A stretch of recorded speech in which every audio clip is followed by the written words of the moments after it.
தேவரீர் உன் காரியத்தை எடுத்து செய்ய ஞானமற்று இருக்கிறேன் அப்பா, எனக்கு ஞானத்தையும் பலனையும் தாருமே என்று கேள்வியோடு இருக்கும் ஆத்மாவே என்று கர்த்தர் உங்களுக்கு சொல்லுவது 1 கொரிந்தியர் 1:24.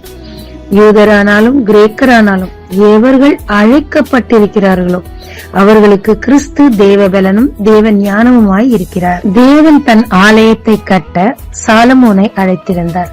தாவீது ஆசைப்பட்ட போதிலும் அது சாலமோனுக்குரியது என்று ஒதுக்கி வைத்து விட்டார்.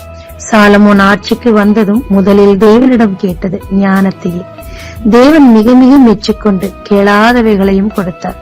சகலவற்றையும் செய்து முடிக்க அதற்குரிய திறமையுள்ள ஆட்களையும் பலனையும் கொடுத்து தன் வேலையை செய்து முடிக்க சாலமோனுக்கு தேவன் உதவினார். புதிய ஏற்பாட்டின் பவுலுக்கும் அதிக ஞானம் இருந்தது.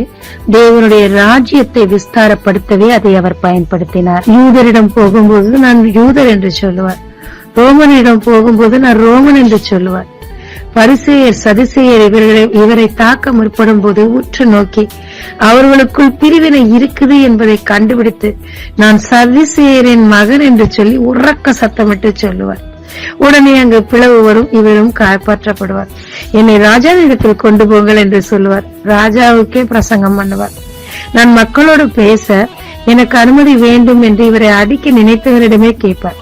அனுமதி கொடுத்தவுடன் இயேசுவை பற்றி சொல்லுவார். அநேகர் ரட்சிக்கப்பட்டார்கள். என்னை பொறுத்தவரை சாலமோனின் ஞானத்தை விட மேலான ஞானம் அப்போஸ்தலர் பவுலுக்கு இருந்தது.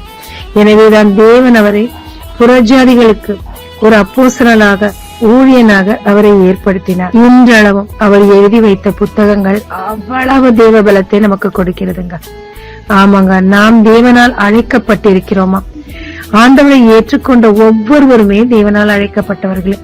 உலகம் சுற்றிலும் போய் சுவிசேஷத்தை பிரசங்கியுங்கள் என்று சொல்லி அவர் நமக்கு கட்டளையிட்டு இருக்கிறார்.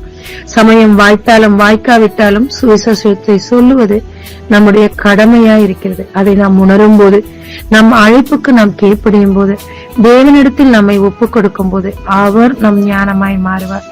அவர் நம் பலனாய் மாறுவார். நமக்கு குறித்த வேலையை செய்து முடிக்க எது தேவையோ அவை எல்லாவற்றையும் தருவார். ஜெபிக்கலாமாங்க. தேவரே, உம்முடைய அழைப்புக்காக நன்றி அப்பா. நீர் என்னுடைய ஞானமாக என் பலனாக இருமையா. நீ போகச் சொல்லும் இடத்திற்கு போய் உன் காரியங்களை நிறைவேற்ற எனக்கு கிருபை தாரும். என்னையும் கடத்தில் ஒப்படைக்கிறேன். இயேசு மூலம் பிதாவே, ஆமென். இயேசு கிறிஸ்துவின் நாமத்தில் இந்த நாளில் உங்களை ஆசீர்வதிக்கும் ஜீசஸ் விஷன்.